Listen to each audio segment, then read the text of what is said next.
Ladies, good morning. I'm delighted to be here. It's an honor to be here. I just wanted to not take much of your time. I'm not here to sell you anything, and I'm not here to sell you any business or anything like that.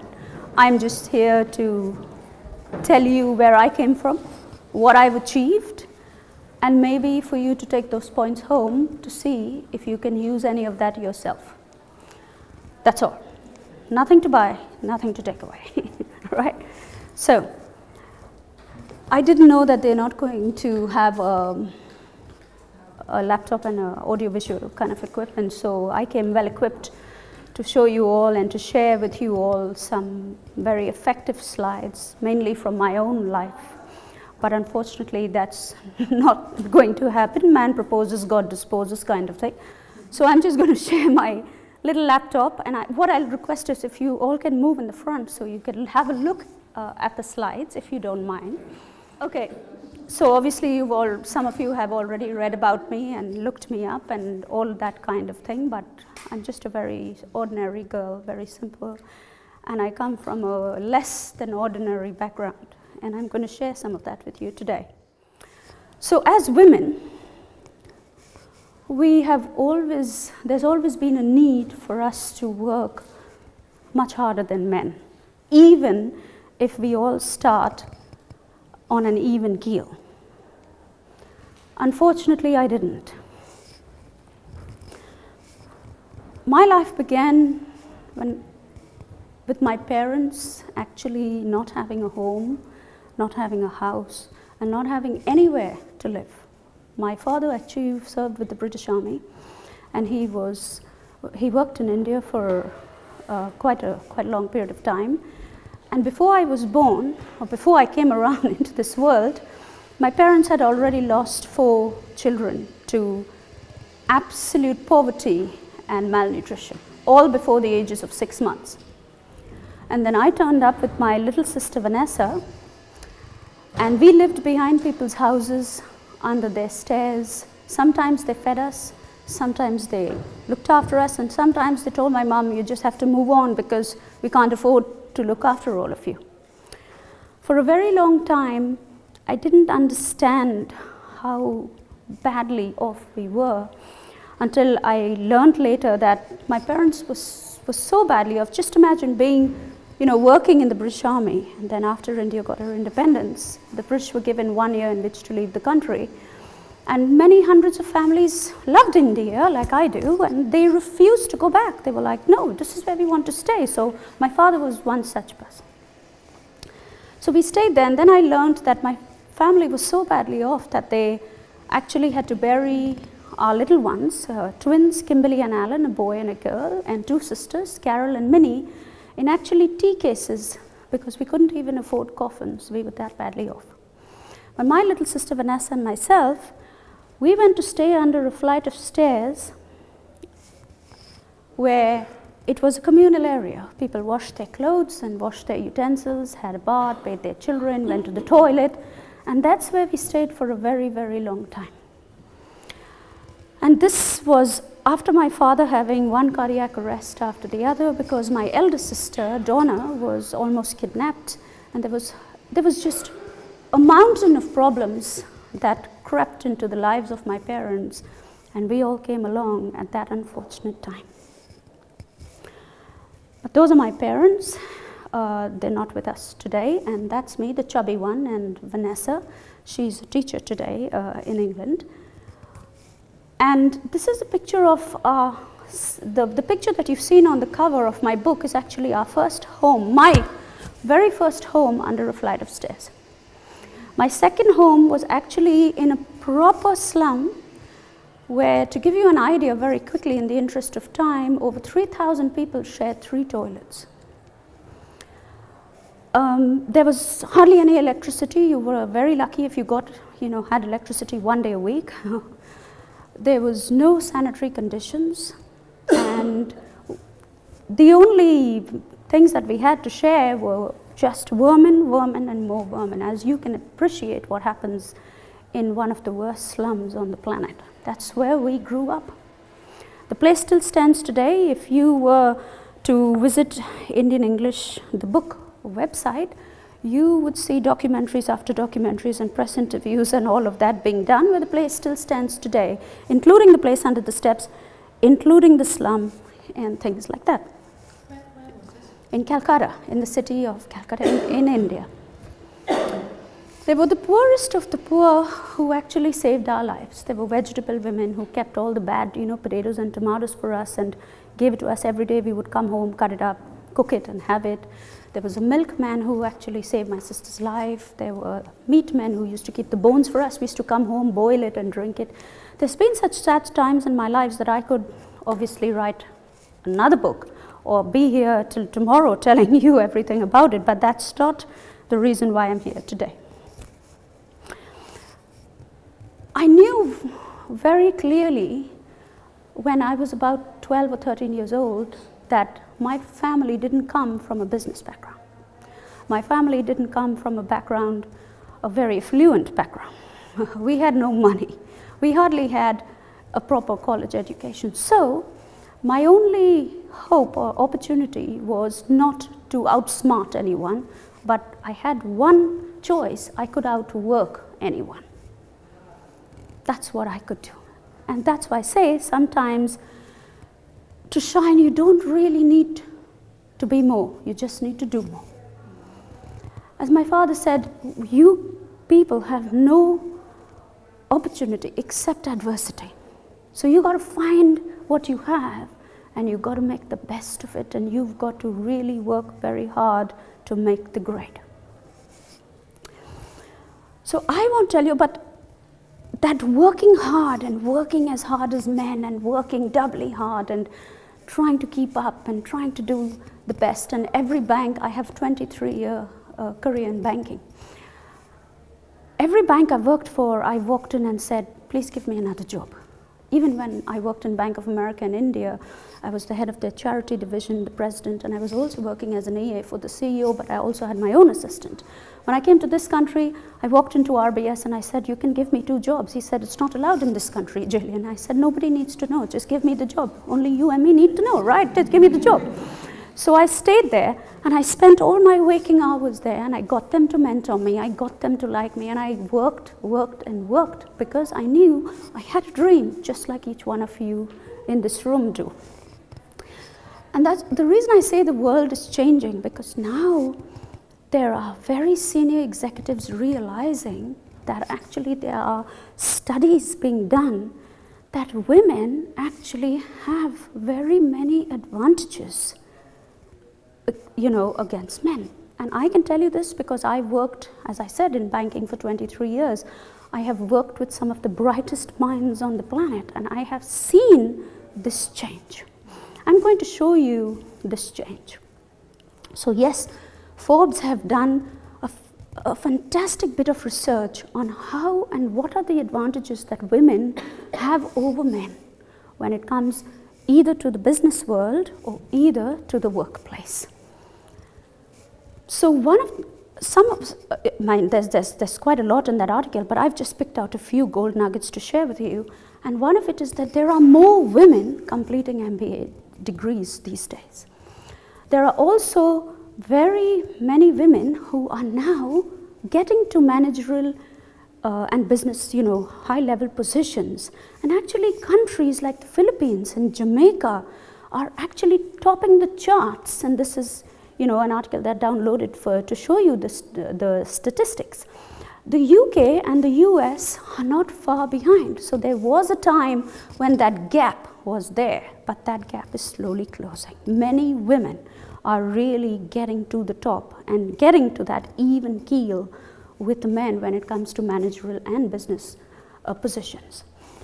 When it comes to non-profits and women running non-profits, as you can see,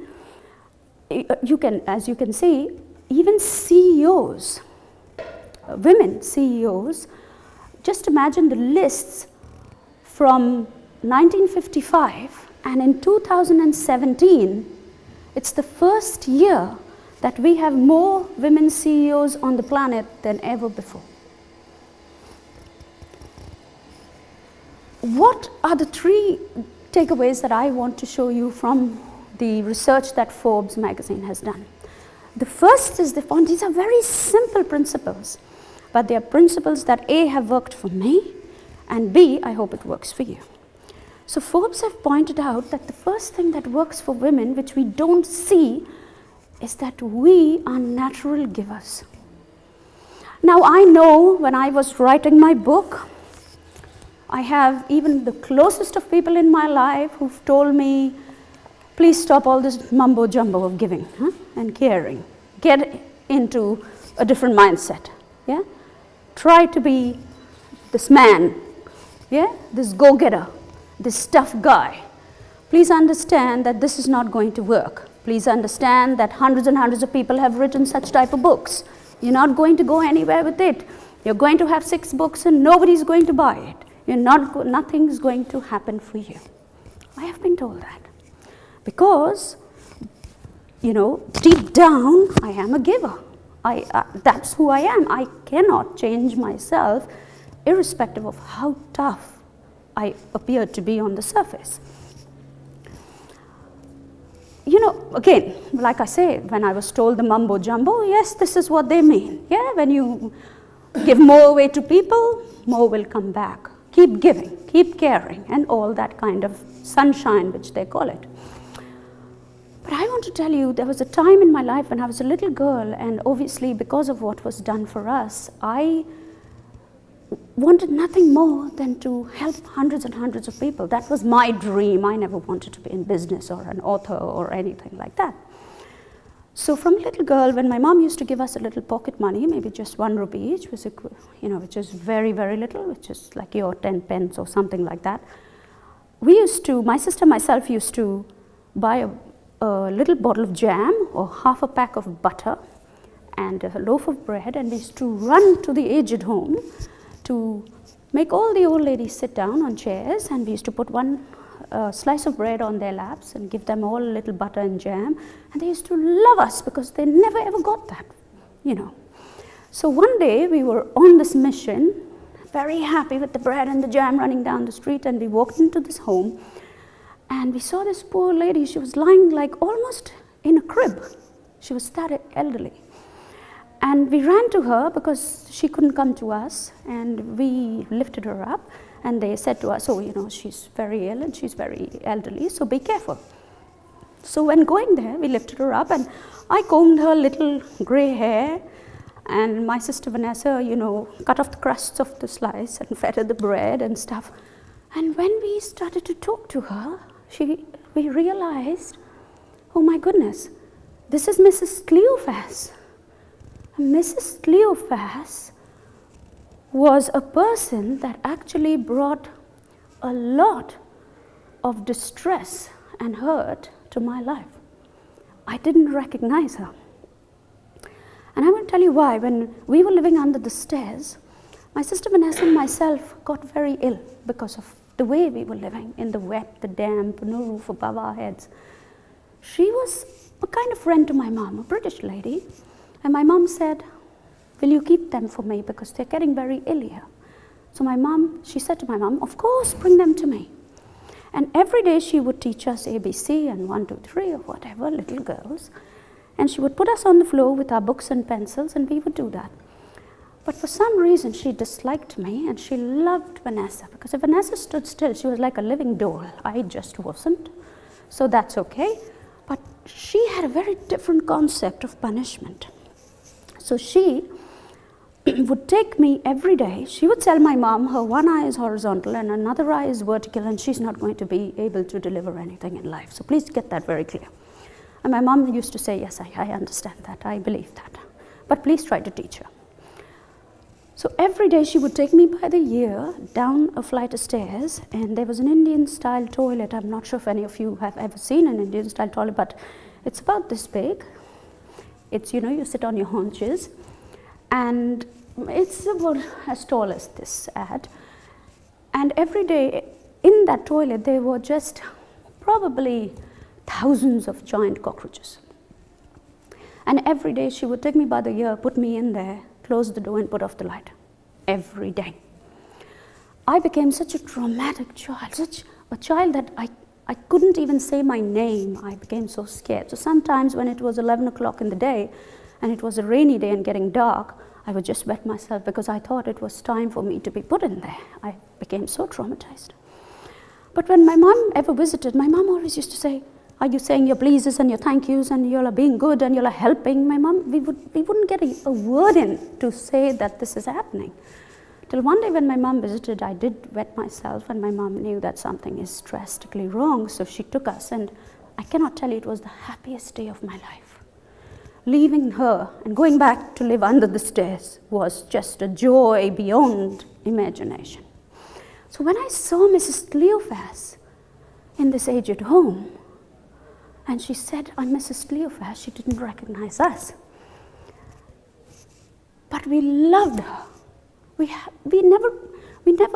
knew what she had done. And Vanessa said to me, leave her alone. And I was like, no, we love her. I have to tell you this because women have this ability, irrespective of what's been done to us or who does what to us, we have this ability to understand the rule, the NLP rule, which is a person is not their behavior. A person is separate from their behavior. We are able to look at a client who has really hurt us and last minute not given us a deal, but we are able to still rekindle that fire. We are able to forgive. We are able to move on. We have that ability to be soft and yet to be hard. We have these special qualities as women. When it comes to non-profits, as you can see, globally, 75% of the non-profit workforce is run by women. That is not a small number, and there is a reason why this is so. But coming back to my own life example, these are only some of the businesses that I manage today. But while I can be very tough and I can get my businesses going, I can also, and this is what I want to show you, I can also be very soft. And just in September, I was invited, as you all know, that Mother Teresa was given her sainthood this year. I was invited to Mother House in the city of Calcutta, where they stopped all the traffic and they had a police escort, and I was given the Mother Teresa International Memorial Award for the work that I do apart from my business. So we have 5 study centers of screaming children, all street children. We have food banks for the aged, and some people sign their ration cards with their feet. My own sister runs our disabled center. We have training centers for the youth, because there are just millions of little ones, young ones, who have degrees, but they can't speak a word of English. They finish school, but they have no idea where to go. They're totally lost. We also have a huge center of almost 400 women now, of just women who are in desperate need. And of course, we have 6 teams working 24/7 to try and reach every life and every person, every man, every woman, and every child. So you can achieve your dreams. But how do you achieve it without money?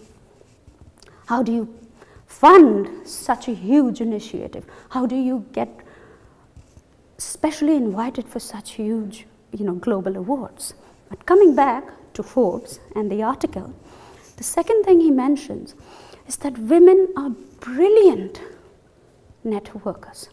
We are just simply gifted with this. Now, why are women gifted with this?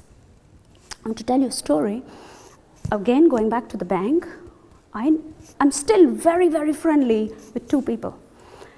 Keith, who's a banker, sales guy, and I'm also very friendly with Anne, who's also a saleswoman.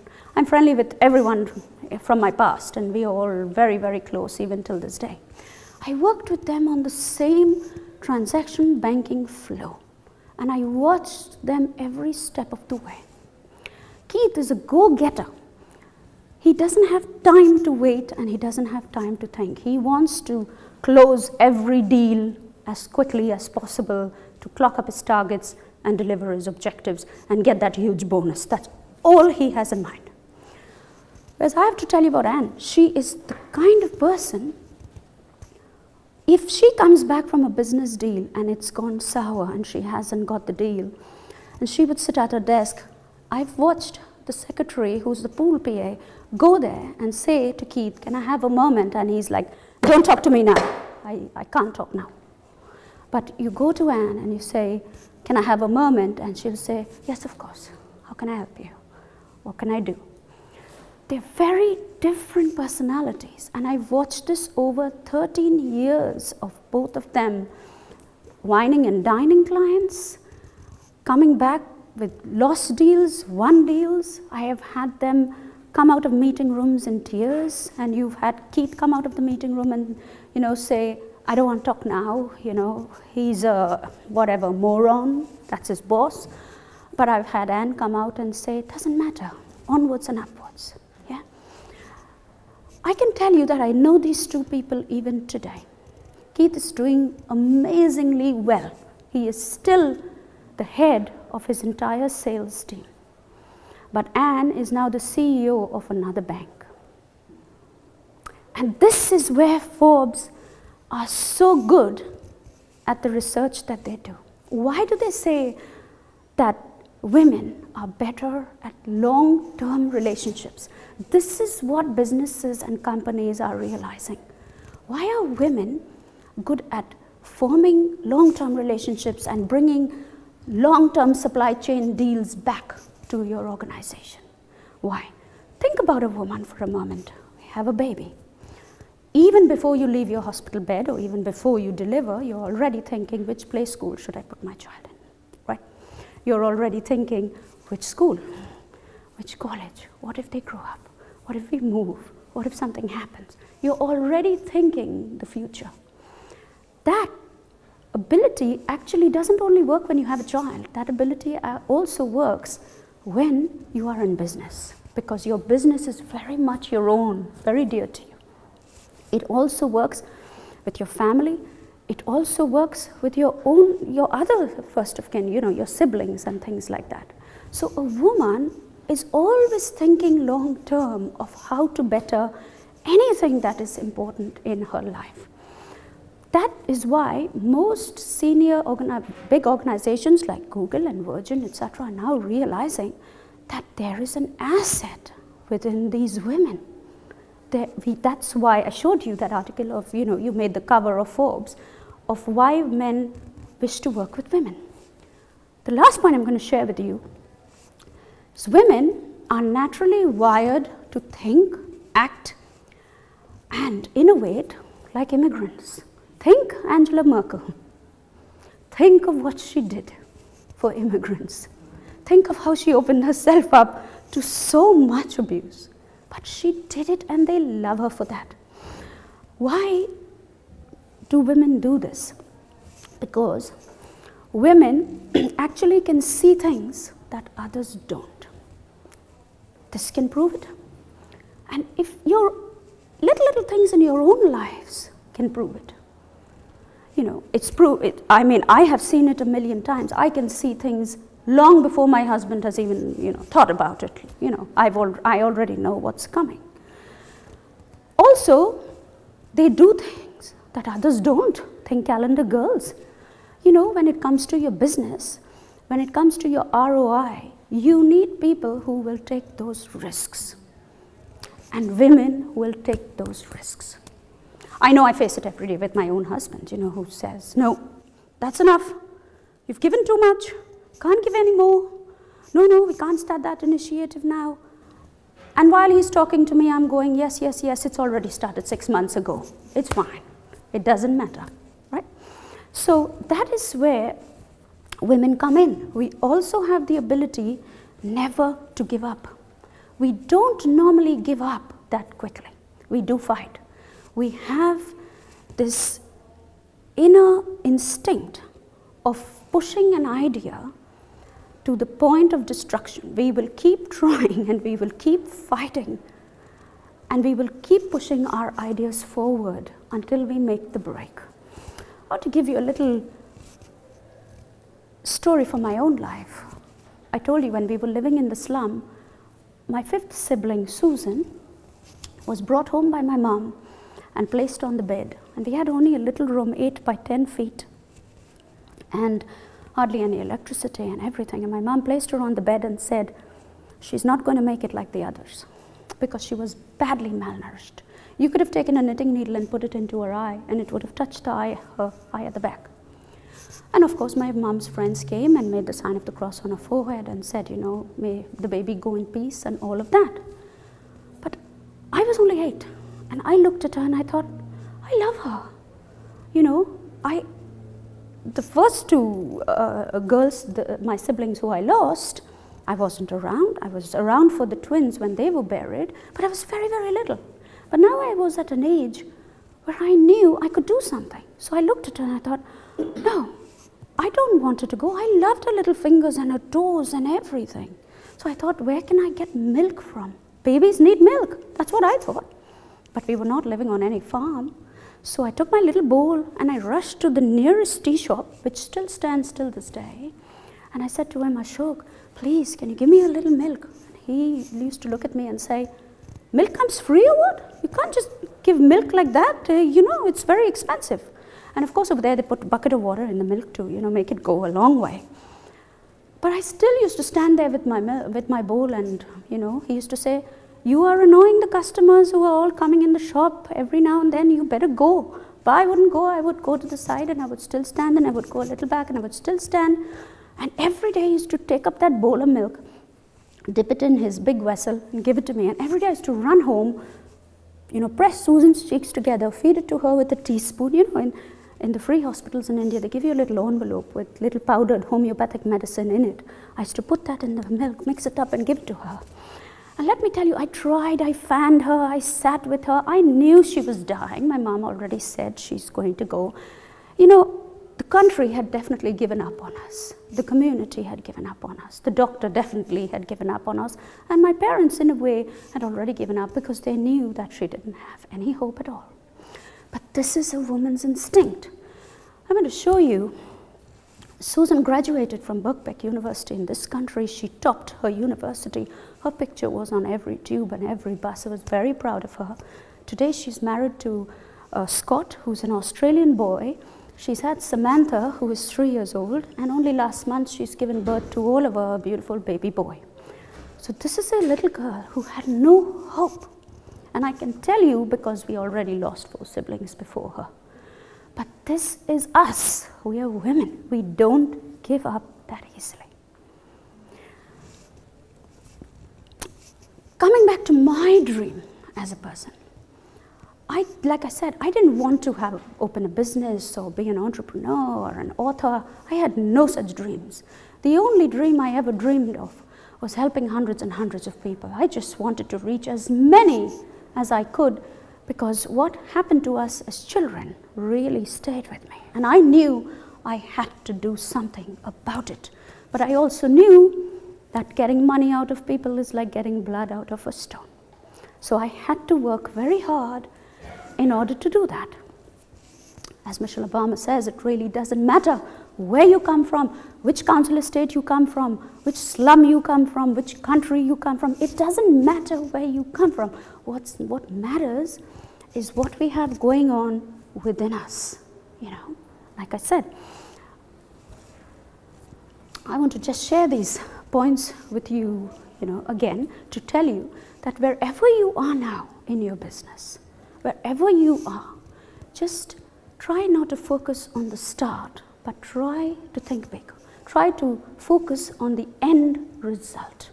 Always keep the end result in mind. Understand that you're brilliant at networking and use your caring and your nurturing skills in order to put different initiatives into your business that can actually draw people to you. Esther Lauder, Google, people like that are doing brilliant work in the communities, in the world, in the country, because they have started off with putting people first. I learned this from Esther Lauder, and I can only tell you, this is some of the media that I've received, but if you visit jillianhaslam.com, you will see a lot more of all of that, a lot more television interviews and radio interviews and all of that. But this book is currently being made into a Hollywood movie and is going to be start shooting next year. After I wrote the book, I sold 250,000 copies, maybe a bit more. And trust me, as you well know, I'm less than ordinary. I am no business entrepreneur. All I did was go with my instincts. Now, I can stand here and I can tell you that in London, regularly we do courses on why tell your story and how to turn it into a wealth-producing brand, because I've done it. We do courses on the ultimate business machine, how to start your business from scratch, how to do it, where to go, and how to sell yourself and how to be better. We do a course on how to write a book and get it to the top and turn it into a movie. We do plenty of courses, and all of it is on my website, but that is not the point. To learn all of that takes time. To learn all of that, we've got to sit and we've got to do mastermind sessions, we have got to do brainstorming, and we've got to help. But that's what was done for me. But that's beside the point. The point I'm trying to make here is that we need to use these skills within us. I see everywhere I speak, I find many women who are so stressed out. They are competitive, they're highly competitive. They don't want to share their information because they think some other woman is going to take it and run away with it. And I always say, if you want anything of mine, just have it. Because ultimately, you can't be me. We all have something different. We all may share a business idea. We all may be in a room and we all may be authors. We all may be entrepreneurs. But I have been taught never to look at somebody from a competitive edge. I've always been taught to realize that we all have this greatness within us. But it's only when we stop that competitive streak, when we stop being stressed out and we stop trying to get to the very top and we stop trying to get all worked up, and we understand that what are our internal instincts and how can we use that to our advantage. Once we do that, and I can tell you, I want to share a little poem with you, very small little poem with you to make you understand this point. It goes like this. Every single blade of grass and every flake of snow is different. There are no two alike, From something small, like grains of sand, to each gigantic star, each one of us was made with this in mind, to be just who we are. How foolish then to imitate. How useless to pretend, when each one of us come from a mind whose ideas never end. There'll only be just one of me to prove what I can do, but equally, you should be really and truly proud that there is only one of you. I want to tell you all that we shall always rise as women. We have it within us to rise. And like I said, I come from a less than ordinary background. I come from nothing. I didn't even have a home. And today, sometimes I can't even believe what has happened and what is still happening. I got put up last week for an OBE, and things just keep happening, and the movie will happen, and the charities will expand, and the media never stops chasing me and all of that. But nothing has happened because I wanted to get every single business thing nailed down, and how many targets and how much percentage and what's happening in this. They say the only reason we worry about the how is because we don't allow our natural instincts to work for us. So with that, I'd like to say thank you very much for your time. And if there's anything I'm doing,